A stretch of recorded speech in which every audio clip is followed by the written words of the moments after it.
मोहन भागवत जी से अहम सवाल, इसके बारे में आप क्या कहना चाहेंगे? आपका सवाल बहुत महत्वपूर्ण है और अति रोचक भी है और आंखें खोलने वाला भी।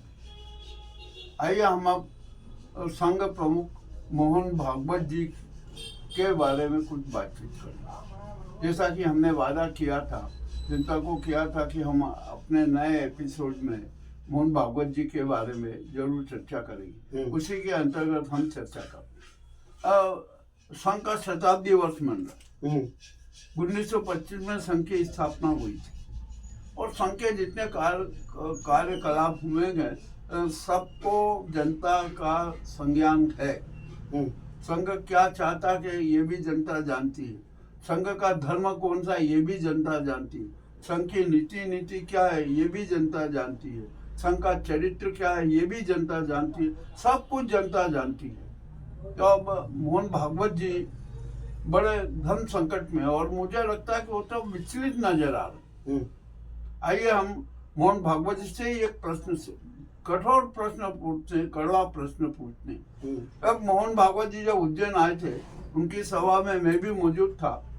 तो मोहन भागवत जी ने बड़े स्पष्ट बात रूप से कही थी कि अब हमारे राष्ट्र में, समाज में और हम इंसानों में विश्वास की कमी है, विश्वास का संकट है।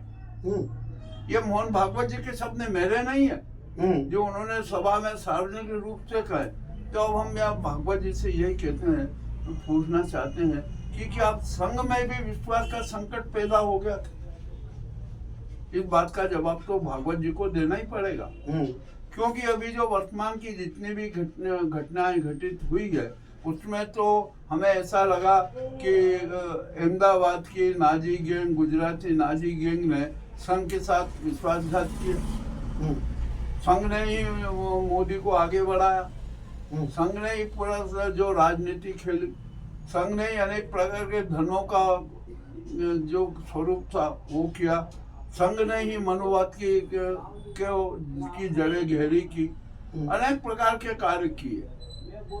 और अब जब मामला बड़ा विचित्र हुआ कि नाजी गैंग ने संघ में भी फूट डाल दी, संघ के घर को बर्बाद कर दिया।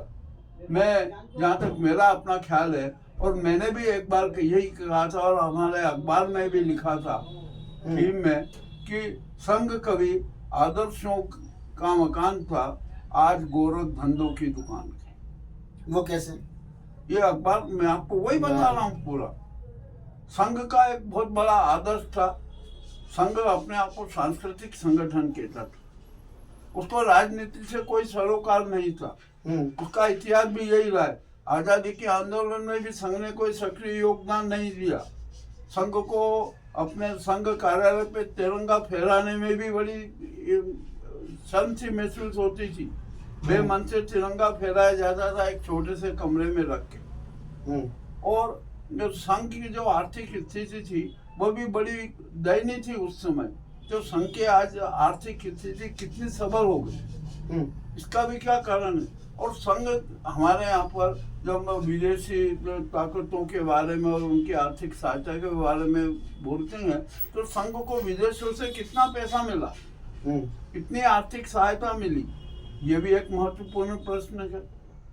और संघ ने कितने सारे संगठन बना दिए, लगभग 40 संगठन है उनके जो पूरे देश में काम करते हैं। और वह सारे के सारे संगठन सामाजिकता की बात न करते हुए राजनीतिक बात करते हैं। संघ ने के जितने भी स्वयं सेवक है उनको अपना एक बंधुआ मजदूर ही मानते हैं कि हम जो आदेश दे देंगे वो मानेंगे, हमारे आदेश पर ही वो चलेंगे। संघ का आदेश बड़ा कठोर है, हमारे ऊपर ही सब वो करेंगे और हमारे विरुद्ध नहीं जाएंगे। अब धीरे धीरे परिस्थितियां बदली और संघ ने अपना राजनीतिक स्वरूप किया, सत्ता में भागीदारी रखने का किया। और सबसे बड़ी बात तो यह कि संघ ने न्यायालय से लेके छोटे से छोटे स्कूलों में, मंदिरों में, आराधना स्थलों में भी अपने चमचे और गुर्जे बिठाना चालू कर दी। मैं झूठ नहीं बोल रहा हूँ। मैं कहे तो मैं मोहन भागवत जी को उदाहरण दे सकता हूँ, कितने उदाहरण दे सकता हूँ। प्रमाण भी होंगे आपके पास? जो बिना प्रमाण के मैं बोल नहीं सकता। इतना सब कुछ हुआ है। और संघ का ने जो एक उसका जो डीएनए अब तो बड़ा प्रदूषित हो गया है। और इसका सबसे बड़ा कारण है कि संघ की नीति धन और जमीन पे रही। संघ का एक ही लक्ष्य बना कि किसी भी तरीके से धन संग्रह करो और जमीनों पर अधिकार करो। कोई भी संस्था चलाने के धन की तो आवश्यकता पड़ती है। नहीं, धन की बात दूसरी है, वे बात यहाँ पर दूसरी है। आपका सोच अलग तरह का। यूं तो परिवार चलाने के लिए भी धन की जरूरत पड़ती है।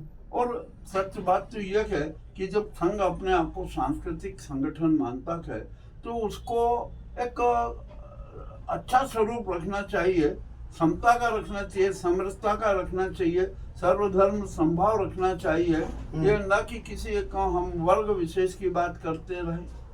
और आज मैं मोहन भागवत जी से पूछता हूँ और उनको भी ये बताना चाहिए कि आप बताइए कि हमारे यहाँ पर सच्चे हिंदू कितने के और सच्चे हिंदू का प्रतिशत कितना है और हिंदू का प्रतिशत कितना है। एक यहाँ पर मैं भागवत जी को से भी यही बात कहता हूँ कि देखिए हमारे यहाँ पर आदिवासी अपने आप को हिंदू नहीं मानते हैं, बुद्धिस्ट अपने आप को हिंदू नहीं मानते हैं, जैन अपने आप को हिंदू नहीं मानते हैं, क्रिश्चियन अलग है, सवाल ही नहीं है, मुस्लिम भी अपने आप को वो नहीं मानते। हाँ, मगर इन सबकी बात में एक बात कहता हूँ कि आप कहना चाहते हैं कि हिंदू बढ़ चुका है? नहीं, हिंदू बढ़ चुका नहीं है, हिंदू तो है ही नहीं ना।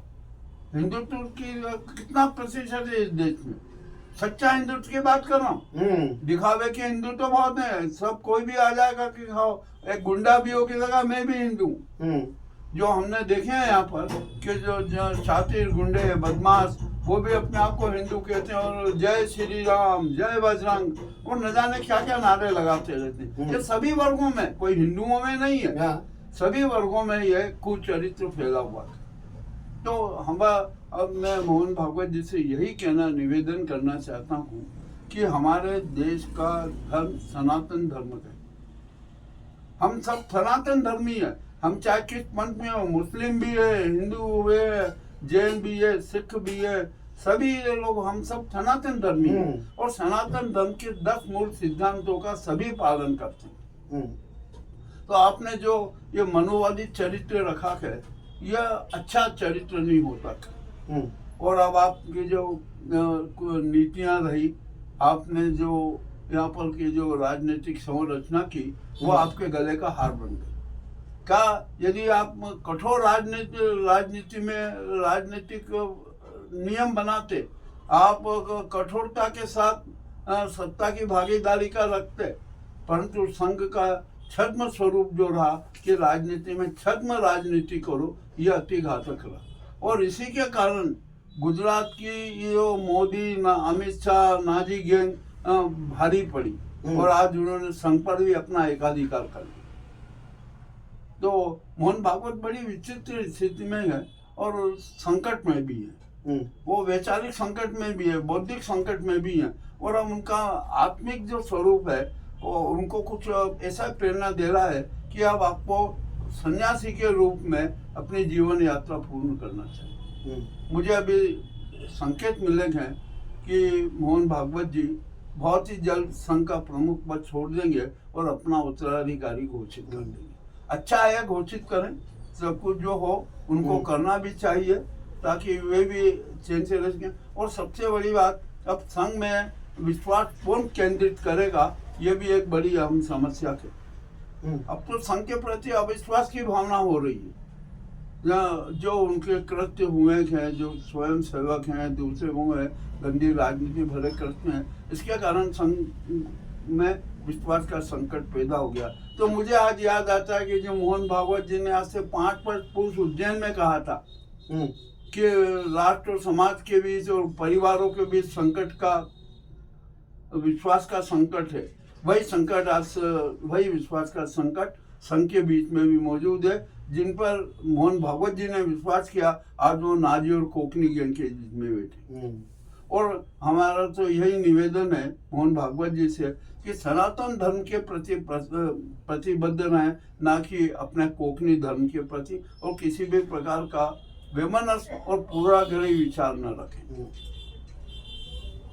आपका नाम? KC Yadav ground report Mukesh Laskari, theme news channel Ujjain. हो गया।